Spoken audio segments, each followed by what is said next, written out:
Hey everyone, it's Rick Carson and we're at the beautiful Make Believe Studios, and today we're doing something very, very exciting. So Ryan, what do we have going on today? We've got some microphones in from Europe. It's the final countdown! Europe? Yep. These microphones are from Austrian Audio. And if you don't know the story behind Austrian Audio, we did a little bit of a feature with them from AES, and they were gracious enough to send these over to us, to check out. And I gotta say, I think that their story is very empowering. Once AKG was shut down, they took over the factory and they started up a new company and came up with a new line of microphones. We have no idea what's in these boxes. From what I've seen, there's some pretty interesting technology happening over at Austrian Audio. So I've got a very sharp knife. That's a knife. I'm gonna try not to stab myself while I open these boxes real fast. Don't stab yourself.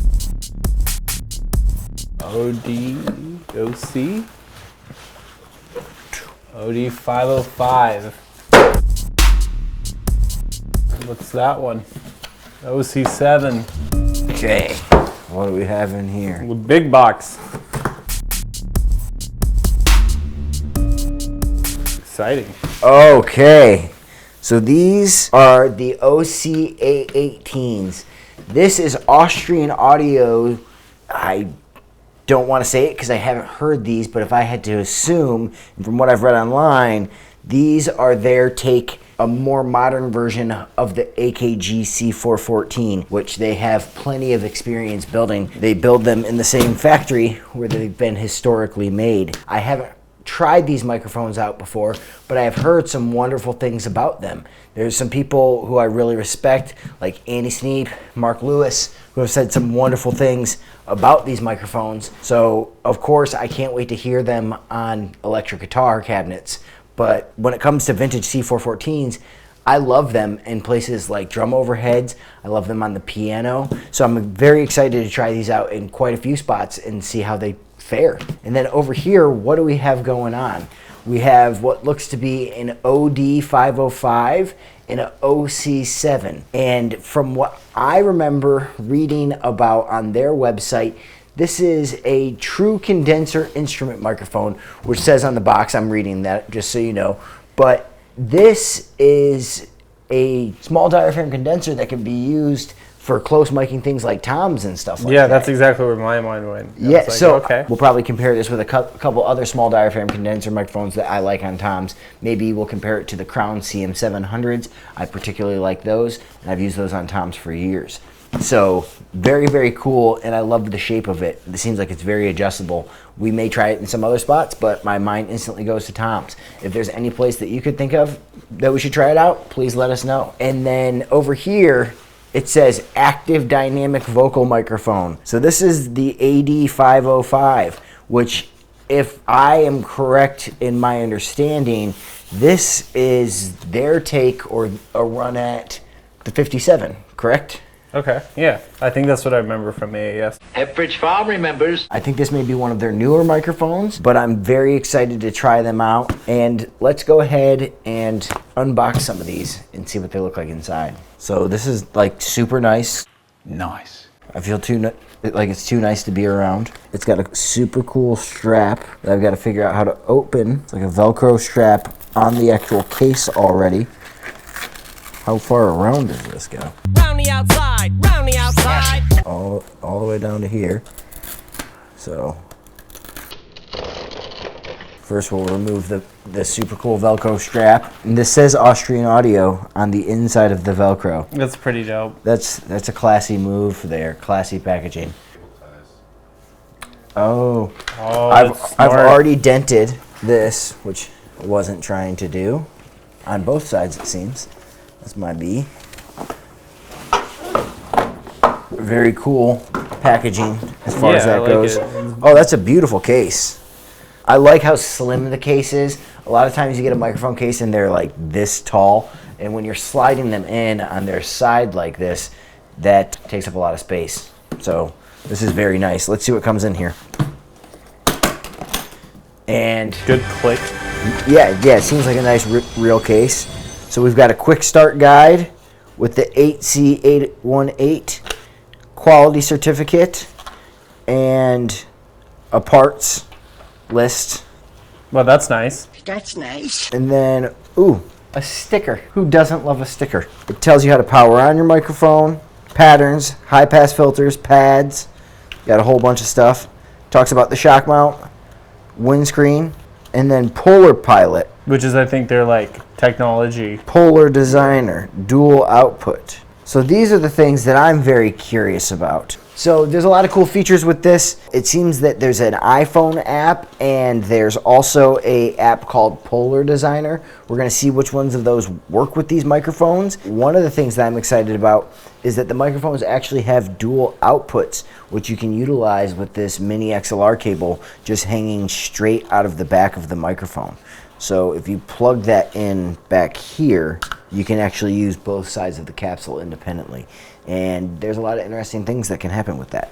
I just gotta say, just holding this microphone, the build quality is wonderful. You know, you don't come across too many new things that feel as nice as this does. Just hold that, Ryan. Oh yeah, that feels like a good mic. I mean, it's interesting because, you know, I've held the classic microphones, the U87s and the U47s and the U67s and the C12s and stuff. And this definitely feels different than what I would consider a classic C414 to feel like. Absolutely. It feels modern to me. You can tell it's real. Like, the weight is right. It feels balanced. It feels nice. The fit and finish is absolutely beautiful. So I'm very excited to try this out and get this going. And let me just check these. These are just a couple in serial number apart. So pretty much a matched pair, I'm assuming. Very excited to try these out. Let's check out the shock mounts. It's got a metal base. Okay. So it's not all plastic. Where the microphone actually screws into is metal. This ring going around is metal. So it really seems like this part is metal and this part is metal, which is interesting because those seem to break a lot. So maybe they're just easily replaceable in this microphone. But just like any other microphone, I want to throw this in its shock mount and we're going to do a test and see if it's held. Oh, it's very snug in there. Yeah, it's not going anywhere. Nowhere. That's not going anywhere. She's not going anywhere. It's not going anywhere. Yep, that ain't going anywhere. Very, very solid. Very happy with how this feels. So, very excited to check out the 818. Going to try and see what's going on with the whole software side of things. Just to straight compare these to C414s, very exciting. And the capsule just looks absolutely beautiful in there, completely suspended. That's super cool. This is one thing that I always hate when I'm doing something with stuff, is like you can see that this side is like still in there perfect from the factory. And this, you've got to like play a game of Tetris Put a piece here, put a piece there. Use your thumbs, use your eyes. Find yourself Tetrasize. to get it absolutely perfect angle to be perfect again. Oh, I know what it is. I got too much of this going on the bottom. Dang, look at us. Look at us. Back to factory clean. Bang, oh, boom. Sticking up a little bit. This goes back over here. Very, very nice presentation. Very clean. These are just regular mounts, not shock mounts, it looks like. Let's check these out. Those are snug in there. Okay. Beautiful. They all come with adapters. Wonderful. Okay. So let's go ahead and button this up. So the next thing that we want to check out is this OD505. It says Active Dynamic Vocal Microphone. Ooh. 3D pop noise diffuser. Wonder what that is back there. Wonder if that's adjustable, if you can take that thing in and out. I always like microphones where you can take things in and out and you can adjust their patterns.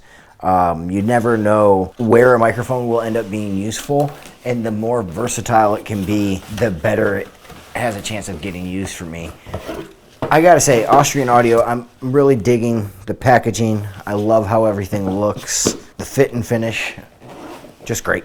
So, quick start guide, certificate of quality, another sticker. These guys know how to do it right. Wonderful. And let's check out this microphone. Okay, beautiful. Okay, so that doesn't really seem to want to come off, which I'm not going to force it by any means. I'll go look up online. There is a filter on the back of the microphone, It seems that you could, engage that with a small pinhead or something like that. Oh, phantom power required, which I should have assumed from active dynamic microphone. So I'm curious about that. If this has something going on, like a cloud lifter style preamplifier inside of it. I wonder what exactly that is. I wonder if that increases the gain and what exact benefits we'll get from this being an active microphone. But very, very interesting. One thing that I can already think of is how does it sound as a mono drum microphone? Because if it's an active microphone, that means that it may have detail more like a 67, but it may have tone more like a dynamic microphone. So That could be sick. yeah, excited to see how this turns out. This one is very, very cool. This I was reading about on their website, the OC7. So, again, same sort of box, very, very nice fit and finish. Quick start guide, sticker, quality certificate, wonderful. I love this. It reminds me instantly of a couple other microphone designs that were out there. Blue and Electro Voice used to have a series of microphones that were called the Cardinal and the Raven or the Blackbird or something like that. They were bird microphones. But when EV owned Blue for a while, they had a collaboration, and this reminds me of that with this bonnet style. Very, very cool. Clearly its own design, but just reminiscent. How does this feel to adjust? Oh, very nice. So you could just make this a front address microphone if you wanted to. Doesn't seem like it's too weighty towards the front of the capsule. It's clearly heavier on this side, but nothing too crazy. Over here, we do have a pad and we have a roll-off with two positions, 40 and 80 hertz. So that's very, very cool if you're not intending to use this somewhere where you need all of the low end coming through. And even 40 hertz on a tom, you may not want, super thunder drums. So this may be useful on there. But I'm going to try this on a couple different spots. Probably tom and snare, but of course I'm very curious on what it sounds like on guitar after I've heard so many wonderful things about the 818s on guitars. I feel like it'd be pretty awesome on kick drum too. Oh, interesting. Kick drum. I didn't even think about that. That could be very, very cool. And a nice condenser microphone on kick drum is something that I don't have like a go-to. Yeah, we don't have one that we were like, oh, throw that one on the kick for a condenser. It's like, A lot of people are into things like the FET 47 and stuff like that. I did have a microphone that I used for a while called the Rode Classic, but I sold that microphone to the wonderful Jeremy McKinnon from A Day to Remember. It may be time to find a new condenser microphone for the front of kick. That's a great place to try this out. We will try these microphones out, record some stuff, and let you know what we find out. Stay tuned.